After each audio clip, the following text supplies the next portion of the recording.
আসসালামু আলাইকুম সকলকে আমার ভিডিওতে শুভেচ্ছা। আজকে আপনাদের সাথে আমি কথা বলবো আমার পেশাগত জায়গা থেকে। আমি আমার পেশা ভূমি কেন্দ্রিক। আমি পেশায় একজন ভূমি সহকারী কর্মকর্তা। আসলে আমরা যারা মাঠ প্রশাসনে চাকরি করি তাদের সাথে মূলত জনগণের সাথে ভূমি মালিকের সাথে কথোপকথন, তাদের সেবাটা আমাদের দিতে হয়। আমরা একবারে মাঠ পর্যায়ে বিভিন্ন সমস্যার সম্মুখীন হই, কিংবা ভূমি মালিকগণের সমস্যাগুলা দেখতে পাই এবং সেগুলা সমাধান করতে হয়। কিছু কিছু ক্ষেত্রে আমরা হয়তো সমাধান করতে না পারলে, তাৎক্ষণিকভাবে সমাধান করতে না পারলে তাদেরকে পরামর্শ দিই। তবে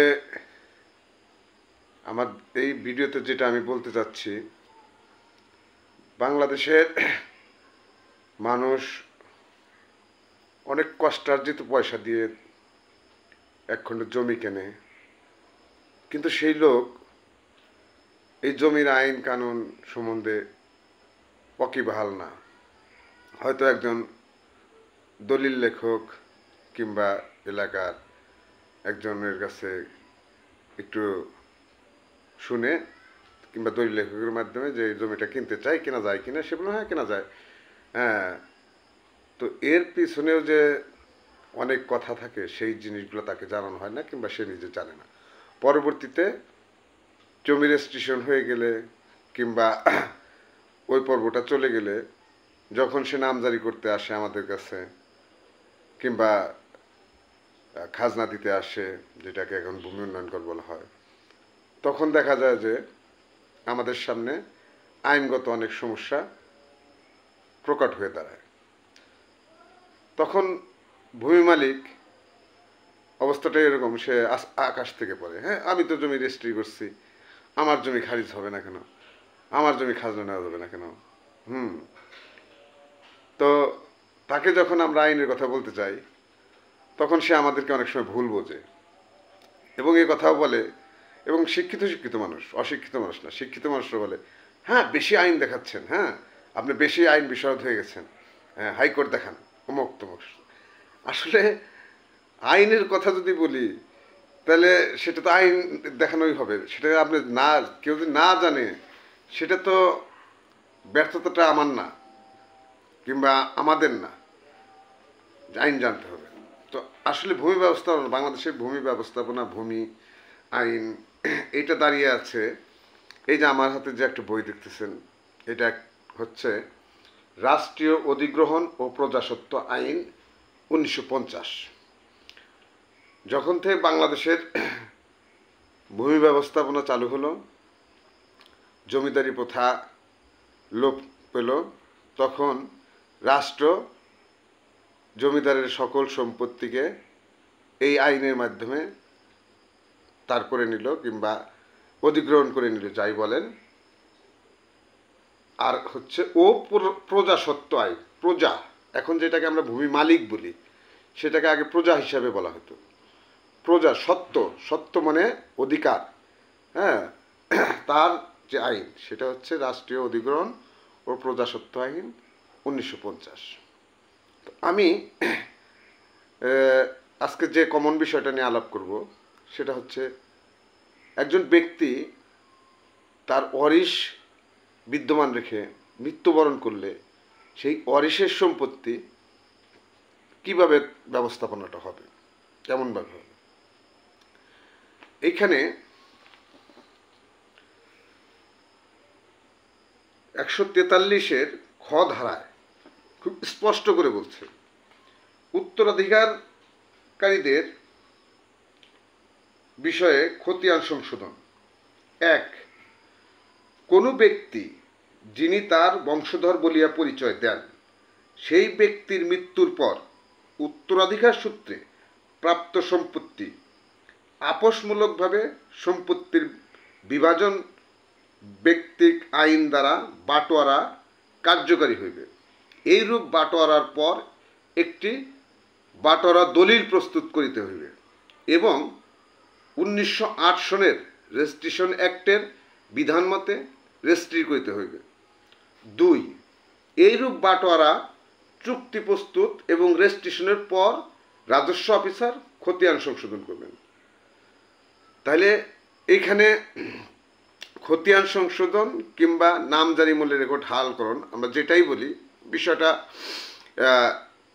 সিমিলার, কাছাকাছি একই বিষয়।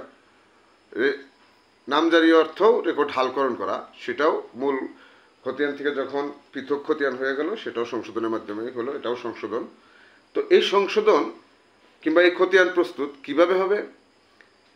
যে ব্যক্তি মারা গেল তার ওয়ারিশগণের প্রথম কাজ হচ্ছে এই জমিগুলা, যদি একাধিক জমি থাকে সেই ক্ষেত্রে সাম যেটাকে আমরা বলি কিংবা প্লট, কেউ যদি পুরা প্লট একা ভোগ করতে চায়, অন্য ওয়ারিশদের অন্য একটা প্লট দিতে চায়, কিংবা প্রত্যেক দাগে দাগেই প্লটে প্লটেই সকল ওয়ারিশরাই ভোগ দখল করতে চায়, যেটাই করুক সেটাকে রেজিস্ট্রি বাটোয়ারার মাধ্যমে করতে হবে। এটা মৌখিকভাবে করলে হবে না যে তুই দক্ষিণের ক্ষেত খাস, আমি পূবের ক্ষেত খাবো, তুমি উত্তরের ক্ষেত খেও, কিংবা একটা 300 টাকার স্ট্যাম্পে কিছু এরকম বাটোয়ারার মতো করলো। এতে করে নিজেদের মধ্যে জমি ভোগ দখল করা যাবে, খাওয়া যাবে, তাতে কেউ আপনাকে বাধা দিতে যাবে না, সরকার পক্ষ থেকে কেউ বাধা দিতে যাবে না। কিন্তু যখন আপনি সরকারের কাছে, আমার কাছে কিংবা আমাদের কাছে এই ভূমি অফিসে, সোজা কথায় ভূমি অফিসে যখন আপনি নামজারি করতে আসবেন, তখন আপনার অবশ্যই রেজিস্ট্রি বাটোয়ারার প্রয়োজন হবে। নচেত আপনাকে সকল ওয়ারিশদের নামে শুধু ওয়ারিশ মূলে প্রাপ্ত সম্পত্তির মৌজাভিত্তিক নামজারি আপনি করতে পারবেন। শুধু আপনি একা 5 জন ভাই আছেন, 2 জন বোন আছে, মা আছে, আপনি বললেন যে আমার অংশের টুকু আমার রেশিও অনুযায়ী আমাকে খারিজ করে দেন, এখানে কোনো সুযোগ নেই রেজিস্ট্রি বাটোয়ারা ছাড়া। এইগুলো হচ্ছে একটা খুব কমন একটা সাবজেক্ট। তো আজকে থেকে আমার দর্শক যারা আছে এর মাধ্যমে হয়তো অনেক এর আগেও জানে, আজকে হয়তো আবারও জানবে। তো আপনারা রেজিস্ট্রি বাটোয়ারা করে ফেলবেন। আরেকটা বিষয় আছে, রেজিস্ট্রি বাটোয়ারা কোথায় বেশি গুরুত্বপূর্ণ। আমাদের দেশে দেখা যায় সিএস জরিপ কিংবা এসএস জরিপ কিংবা সর্বশেষ যেটাকে আমরা আরএস জরিপ বলি, অনেক জায়গায় বিআরএস বলে, অনেক জায়গায় বিএস জরিপ বলে। তো আরএস সর্বশেষ জরিপটাই আসলে মূলত আরএস হিসাবে স্ট্যান্ডার্ড। তো এই সমস্ত রেকর্ডেও একটা খতিয়ানে একাধিক দাগে একাধিক ব্যক্তির নামে রেকর্ড আছে। যখন আপনার একাধিক দাগ এবং একাধিক ব্যক্তি একই খতিয়ানভুক্ত হয়ে রেকর্ড চূড়ান্ত প্রকাশিত হবে, তখন কিন্তু প্রত্যেক রেকর্ডীয় ব্যক্তির প্রত্যেক দাগে তার হিস্সা কিংবা অংশ অনুযায়ী সে জমি পাবে। সে যদি বলে খতিয়ানের মোট জমির উপরে সে জমি নেবে এক দাগের থেকে, তাইলে কিন্তু সেই ক্ষেত্রে রেজিস্ট্রি বাটোয়ারা আবশ্যিকভাবে লাগবে। ওই খতিয়ানে যারা রেকর্ডীয় মালিক তাদের সাথে রেজিস্ট্রি বন্টন করে এক দাগের থেকেই নিক আর যে কয় দাগের থেকেই নিক, তাকে রেজিস্ট্রি বন্টন করে নিতে হবে যে এই দাগের এত শতাংশ ভূমি আমার। আর এটা যদি না করে তাহলে প্রত্যেক দাগে তার অংশ অনুযায়ী সে জমি পাবে এবং তাকে সেভাবেই ভোগ দখল করে খেতে হবে। এর বাইরে যদি আপনারা নামজারি করতে আসেন যে আমাকে খতিয়ানের মোট জমির উপরে আমার অংশের থেকে এক দাগের থেকে আপনারা নামজারি করে দেন, সেই ক্ষেত্রে কিন্তু আমার নামজারি করে দেওয়ার সুযোগ নাই। এই সুযোগ নাই যখন বলি, তখন ভূমি মালিকগণ আসমান থেকে পড়ে একেবারে।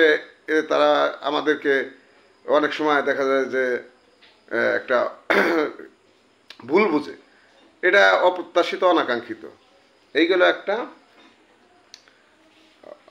আর একটা বিষয় একটু করে আজকে আমি আপনাদের সাথে কথা বলবো। এক ভিডিওতে আসলে বেশি কথা বললে অনেকেই শোনা দেখার ধৈর্য হারায় ফেলায়। আমরা তো আসলে এখন সবাই খুব বেশি কমার্শিয়াল লেখা তো পড়েই না, এই জন্যই আজকে ভিডিওতে আসছি। মানুষ লেখা পড়ে না, ভাবলাম যে একটু মুখ দিয়ে বলে দেই, যদি কান দিয়ে তবু শুনে, এই জন্যই আর কি বলা। এই দেখেন, এইখানে বলছে এই রাষ্ট্রীয় অধিগ্রহণ ও প্রজাস্বত্ব আইনের 90-2 ধারায় বলছে,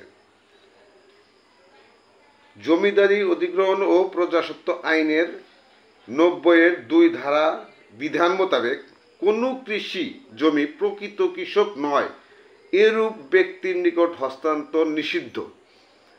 কৃষি জমি কৃষক ব্যতীত অন্য কেউ খরিদ করতে পারবে না, কিংবা অন্য কারো কাছে হস্তান্তর করা যাবে না। এইখানে একটা শর্ত আছে আবার, প্রকৃত কৃষক নহে এমন ব্যক্তি শিল্প, বাণিজ্যিক বা আবাসিক প্রয়োজনে উপযুক্ত ভূমি ব্যবস্থাপনা কর্তৃপক্ষের পূর্বা অনুমোদন ক্রমে কৃষিজমি ক্রয় করিতে পারেন এবং এরূপ জমি ক্রয়ের 5 বৎসরের মধ্যে বাড়ি নির্মাণ না করিলে সরকারে উহা বাজেয়াপ্ত হওয়ার বিধান রয়েছে। অথচ দেখা যায় যে পৌরসভা বহির্ভূত এলাকায় শত শত একর জমি হাউজিং কোম্পানি বা সমবায় সমিতি ক্রয় করিয়া অর্থ উপার্জনের ব্যবস্থা করিতেছে। তাইলে এইখানে যখন কোনো ব্যক্তি কিংবা কোনো শিল্প প্রতিষ্ঠান যেই হোক, যারা কৃষক নয় এবং কৃষিকাজের ব্যবহারের জন্যও নয়, কিন্তু কৃষি জমি খরিদ করতে চায়, ক্রয় করতে চায় কৃষকের নিকট থেকে, তাদেরকে কি করতে হবে? তাদেরকে মাননীয় জেলা প্রশাসকের নিকট থেকে জমি ক্রয়ের পূর্বে, জমি ক্রয় করার পরে না, পূর্বে একটা অনুমোদন নিতে হবে যে আমি এই মৌজার এই তফসিলভুক্ত, অর্থাৎ এই খতিয়ানের এত দাগের এত শতাংশ জমি কিংবা এত একর জমি এই প্রয়োজনে ক্রয় করতে চাই। এই মর্মে জেলা প্রশাসক মহোদয়ের নিকট আবেদন দিতে হবে। জেলা প্রশাসক মহোদয় সেটা অনুমোদন করলে সেই অনুমোদন সাপেক্ষে কৃষি জমি শিল্প, বাণিজ্য, আবাসিক ক্ষেত্রে ব্যবহারের জন্য অনুমোদন পেতে পারেন। পাওয়ার পর তারা খরিদ করবেন এবং এখানে একটা শর্ত আছে, এটাকে 5 বৎসরের মধ্যে যে উদ্দেশ্যে তারা খরিদ করলেন সেটা যদি ব্যবহার না করে পরবর্তীতে সদাশয় সরকার সেটাকে বাজেয়াপ্ত করতে পারে। তাহলে আমরা আজকে 2টা বিষয়ের উপরে কথা বললাম। আপনারা সবাই ভালো থাকবেন। আগামীতে আপনাদের উৎসাহ পেলে আমি হয়তো এরকম ভিডিও আরও নিয়ে আপনাদের সাথে আসব। ভুল ত্রুটি ক্ষমা করবেন। আমি কোনো প্রফেশনাল বক্তা নই কিংবা ভিডিও মেকার নই, আমি আমার মতো করেই করার চেষ্টা করছি। সকলকে শুভেচ্ছা, ভালো থাকবেন। জয় গুরু।